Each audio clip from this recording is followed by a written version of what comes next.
Hello students, आज हम लोग प्रत्यय का अध्ययन करेंगे। अभी हम लोग इसके पहले उपसर्ग का अध्ययन किए, अब हम लोग प्रत्यय का अध्ययन करेंगे। प्रत्यय दो शब्द प्रति और आय मिला करके प्रत्यय बना है। प्रति का अर्थ होता है साथ में पर बाद में, और आय माने होता है चलने वाला। अर्थात शब्द का अर्थ है पीछे चलना, प्रत्यय। ये प्रति उपसर्ग में ना या धातु से मिलकर के बना है। प्रति का अर्थ होता है प्रत्यय और ना या का अर्थ होता है अंत में आने वाला। अर्थात प्रत्यय शब्द का अर्थ यह हुआ कि प्रत्येक के अंत में आने वाला प्रत्यय कहलाता है। तात्पर्य है कि प्रत्येक शब्द के अंत में आने वाला शब्दांश जिसके प्रयोग से शब्द में भाव पैदा हो जाए उसे प्रत्यय कहते हैं। प्रत्यय सदैव शब्द के अंत में ही आता है। प्रत्यय सदैव शब्द के अंत में ही आता है। जो शब्दों के अंत में जुड़कर उनके अर्थ में विशेषता या परिवर्तन ला देते हैं, उन्हें प्रत्यय कहते हैं। जैसे दयालु शब्द है, दयालु में आलु जुड़ा तो दयालु शब्द, यह आलु प्रत्यय हुआ। फिर इसके बाद प्रत्यय की कुछ विशेषता हम लोग समझ लेते हैं। प्रत्यय सदैव शब्द के अंत में आता है। प्रत्यय की भाषा खड़ी बोली युक्त सहज होती है। प्रत्यय की भाषा खड़ी बोली युक्त सहज होती है। प्रत्यय की जो शैली है ये भावात्मक होती है, और प्रत्यय के प्रयोग से शब्द में भाव उत्पन्न होता है। प्रत्यय के प्रयोग के समय कर्ता का जो हृदय पक्ष है यह अधिक प्रभावी होता है। उपसर्ग और प्रत्यय में अंतर। अगर हम उपसर्ग और प्रत्यय के अंतर की बात करें तो सबसे पहले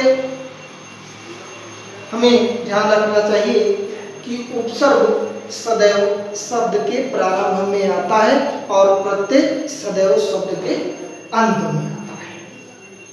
फिर उपसर्ग की जो भाषा है ये खड़ी बोली युक्त तो होती है, सारगर्भित तो होती है, और प्रत्यय की जो भाषा है ये भी खड़ी बोली युक्त सहज होती है।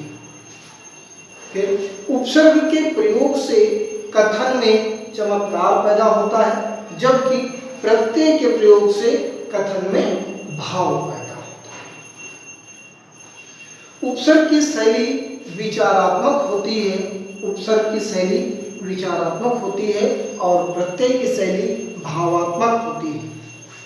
उपसर्ग के प्रयोग के समय प्रयोगकर्ता का मस्तिष्क पक्ष अधिक सक्रिय होता है, और प्रत्यय का प्रयोग करते समय जो प्रयोग करता है उसका हृदय पक्ष अधिक सक्रिय रहता है।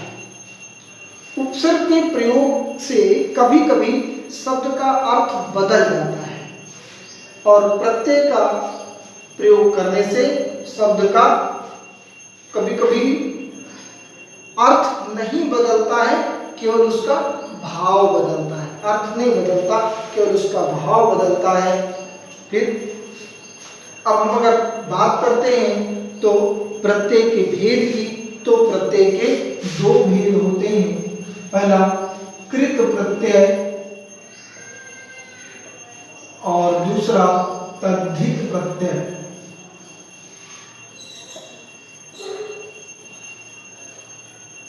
कृत प्रत्यय और तद्धित प्रत्यय दो प्रत्यय होते हैं। कृत प्रत्यय को कृदंत प्रत्यय भी कहा जाता है। कृदंत शब्द कृत और अंत दो शब्द से मिलकर के बना है। कृदंत भी कहते हैं, कृत धन अंत दो शब्दों से मिलकर के बना है। कृत का अर्थ होता है क्रिया।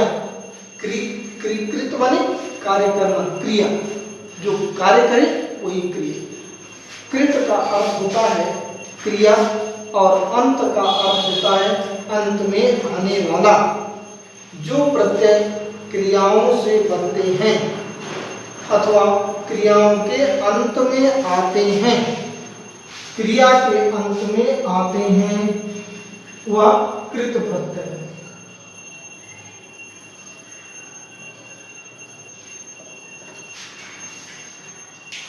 और क्रिया के अलावा किसी में भी आते हैं वह तद्धित प्रत्यय कहलाते हैं। जो प्रत्यय धातु यानी क्रिया को छोड़ करके अन्य शब्दों जैसे संज्ञा, सर्वनाम, विशेषण आदि में जुड़ते हैं, ये तद्धित प्रत्यय कहलाते हैं। तद्धित प्रत्यय से बने शब्द तद्धितांत कहलाते हैं और कृत प्रत्यय से बने शब्द कृदंत प्रत्यय कहलाते हैं। तो क्रिया में जैसे वह मन, दमन, ये हमारा कृत प्रत्यय में आया। लेख, लेखक, और तद्धित प्रत्यय में जैसे संज्ञा, सर्वनाम या विशेषण में के अंत में जो आते हैं, जो लगते हैं, उन्हें तद्धित प्रत्यय कहते हैं। जैसे एक शब्द है दार, दार है, दार। अब दार माने होता है मालिक। जैसे हवलदार, हवल माने होता है एरिया। हवलदार दो शब्द से मिलकर बनता है हवल और दार। हवल का अर्थ होता है एरिया और दार का अर्थ होता है मालिक। चौकीदार, चौकी का मालिक। जमादार, जमा पूंजी का मालिक। तालुकेदार, एक क्षेत्र का मालिक। दिलदार, जो दिल का मालिक। कुछ प्रत्यय और उनसे महत्वपूर्ण प्रत्यय और उनसे बनने वाले शब्द का हम लोग अध्ययन करेंगे। जैसे सबसे पहले हम लोग एय प्रत्यय का अध्ययन करेंगे। सबसे पहले एय प्रत्यय। ए का अर्थ होता है, अक्सर इसका प्रयोग संतान के अर्थ में करते हैं। ए का प्रयोग संतान के अर्थ में करते हैं। जैसे कौन्तेय, राधे, सीते, गंगे। ए का मतलब संतान के अर्थ में। गंगे माने गंगा की संतान। कौन्तेय, कुंती की संतान। राधे, राधे का संतान। फिर इसके बाद हम लोग वान प्रत्यय, वान प्रत्यय प्राय इसका प्रयोग हम लोग चालक के अर्थ में करते हैं। चालक, चलाना। जैसे गुणवान, धनवान, पुत्रवान, बलवान, शक्तिवान। फिर पन प्रत्यय, पन प्रत्यय इसका प्रयोग हम लोग भाव के अर्थ में करते हैं। जैसे लड़कपन, लड़कपन, परायापन, पागलपन, युवापन, बचपन। फिर इसके बाद हम लोग वत प्रत्यय, वत का प्रयोग हम लोग समान के अर्थ में करते हैं। जैसे मातृवत, माता के समान, मातृवत, पुत्रवत, शत्रुवत, मित्रवत। फिर इसके बाद आई प्रत्यय, आई प्रत्यय, आई प्रत्यय प्रयास का प्रयोग हम लोग करने के अर्थ में करते हैं। करने के अर्थ में आई प्रत्यय का प्रयोग हम लोग करने के अर्थ में करते हैं, जैसे पढ़ाई, लिखाई, रुलाई। फिर इसके बाद करण, अगला प्रत्यय है करण प्रत्यय। प्राय इसका भी प्रयोग हम लोग भाव के अर्थ में करते हैं। करण प्रत्यय, इसका प्रयोग भी हम लोग भाव के अर्थ में ही करते हैं, जैसे स्पष्टीकरण, निर्जलीकरण, सुंदरीकरण, शुद्धिकरण, मानवीकरण। फिर एक इसके बाद अगला प्रत्यय है वाला प्रत्यय। वाला, वाला का अर्थ हम लोग मालिक के अर्थ में करते हैं। वाला प्रत्यय का अर्थ हम लोग मालिक के अर्थ में करते हैं, जैसे चाय वाला, पान वाला, दूध वाला, मिठाई वाला। फिर दार, दार का अर्थ भी हम लोग मालिक के अर्थ में करते हैं,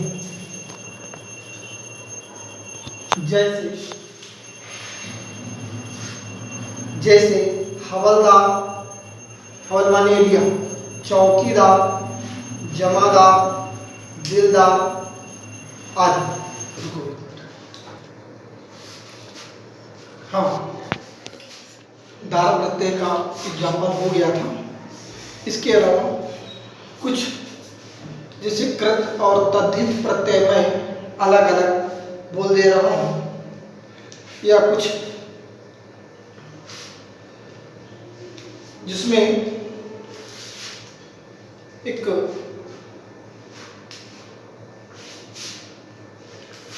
आप देखेंगे कि प्रत्यय में जैसे त्रा प्रत्यय है, त्रा में अन्य लगाया तो मूल शब्द है अन्य, अन्यत्र, सर्वत्र, अस्त्र, अस्त्र। फिर ना है, ना में जैसे क्रंद में ना, क्रंदन, वंदन, मंदन। खिन, खिन में ना, खिन। बेल में ना, बेलन। तरह ना प्रत्यय जैसे पढ़, पढ़ में लगाया ना, पढ़ना, लिखना, बोलना, गाना। फिर वैया प्रत्यय खवैया, अया प्रत्यय रखैया, गवैया, इटैया। फिर हमारा अगला कुछ कृत और तद्धित प्रत्यय में, कृत प्रत्यय तो हो गया, कृत जो क्रिया में लगे, और तद्धित प्रत्यय जो क्रिया के अलावा संज्ञा, सर्वनाम और विशेषण में लगाया जाए, वही तद्धित प्रत्यय। तद्धित प्रत्यय के अंतर्गत जैसे आई है, आई प्रत्यय, जैसे पछताना में पछताई, जगना में जगाई। आईन है, पंडित के साथ लगा पंडिताइन, ठाकुराइन, लालाइन। आई प्रत्यय है, आई प्रत्यय जैसे पंडित साथ पंडिताई, ठाकुराई, लड़के साथ लड़ाई, चतुर के साथ चौड़ाई, चतुराई, चौड़ा के साथ में चौड़ाई। इल प्रत्यय है, इल जैसे फेनिल, कुट के साथ में कुटिल, तंद्रा, तांद्रिल, जट, जटा के साथ में जटिल। फिर इसके साथ में जो स्रोत के आधार पर हिंदी प्रत्ययों को 4 भागों में विभाजित किया गया है, जैसे तत्सम प्रत्यय, तद्भव प्रत्यय, देशज प्रत्यय और विदेशी प्रत्यय। तत्सम प्रत्यय के अंतर्गत जैसे आनी है, आनी प्रत्यय चार भागों में विभक्त किया गया। तत्सम प्रत्यय, तद्भव प्रत्यय, देशज प्रत्यय, विदेशी विदेशज प्रत्यय।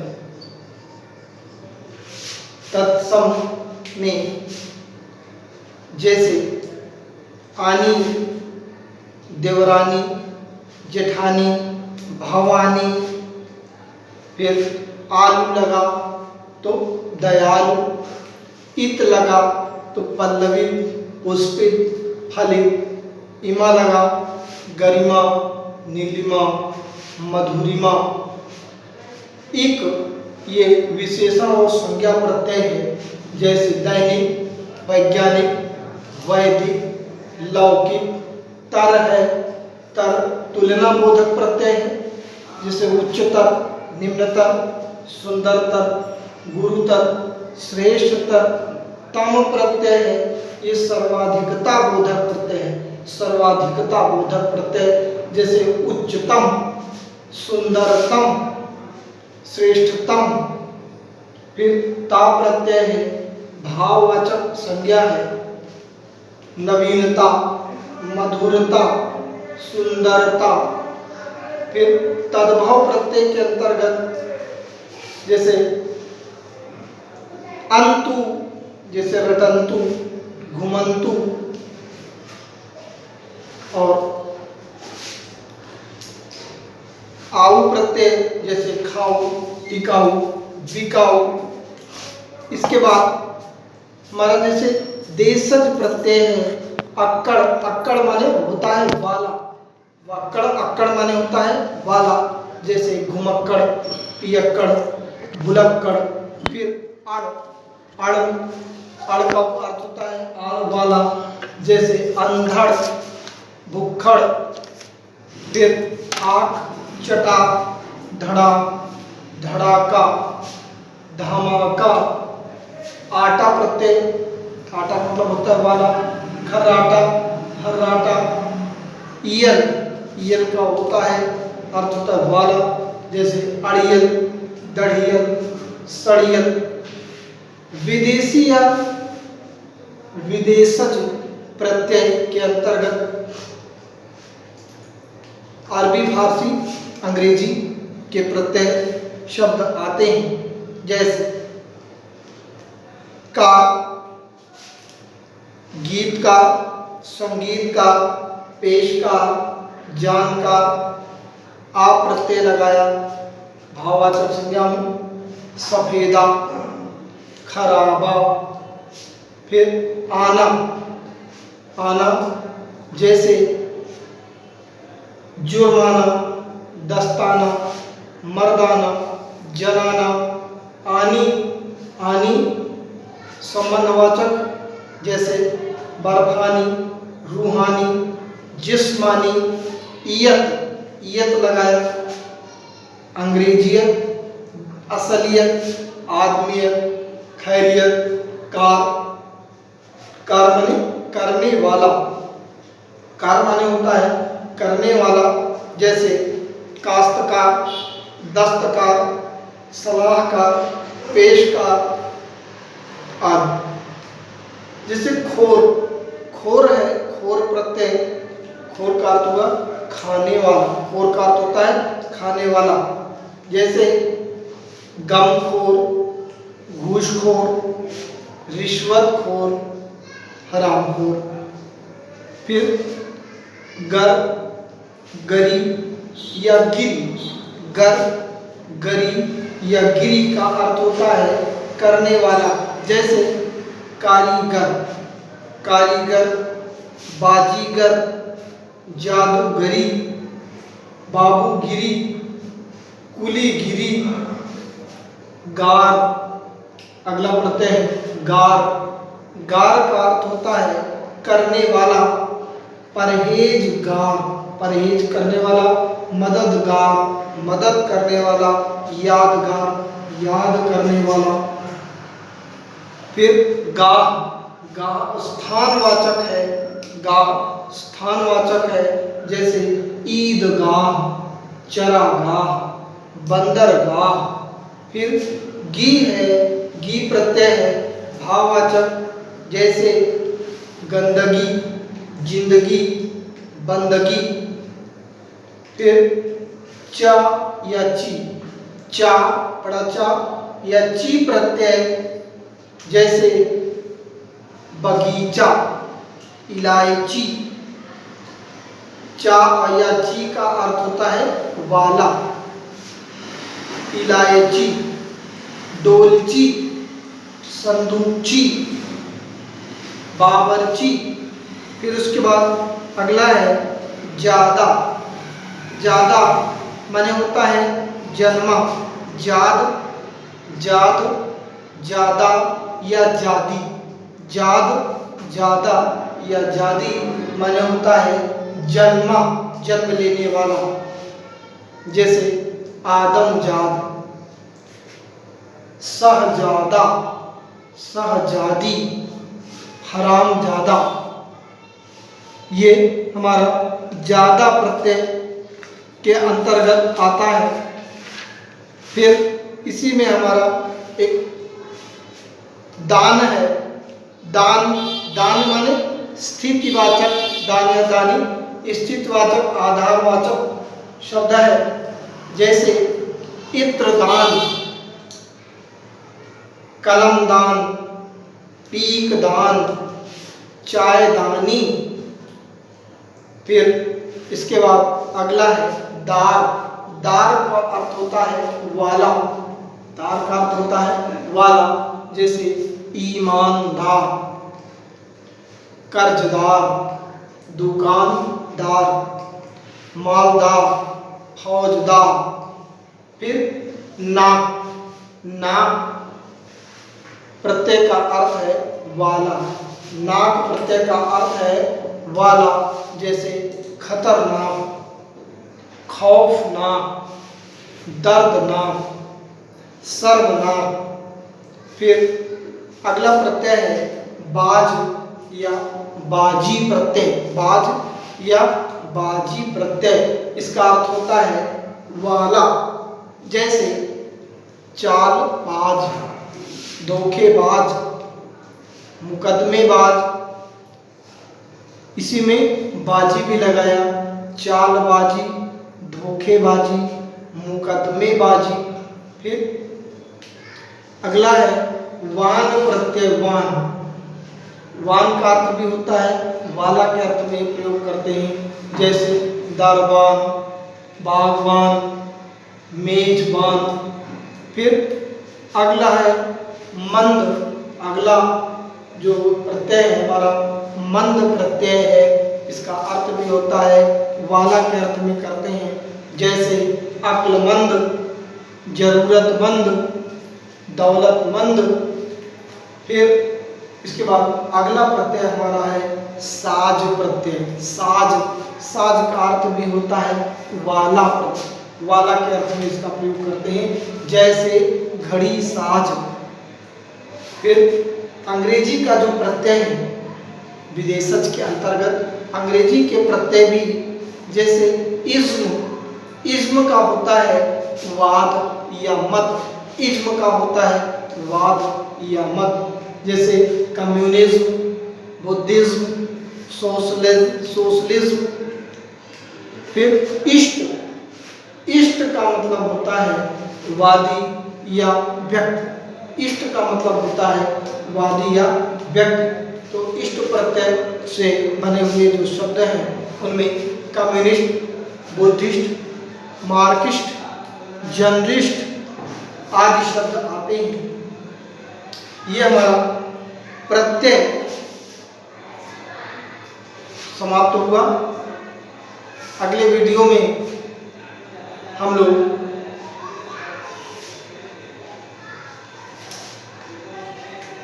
संज्ञा से शुरू करते हैं। संज्ञा सर्वनाम, क्रिया, विशेषण, अव्यय का अध्ययन करते हैं। फिर इसके बाद हम लोग रस और अलंकार का अध्ययन करेंगे। धन्यवाद।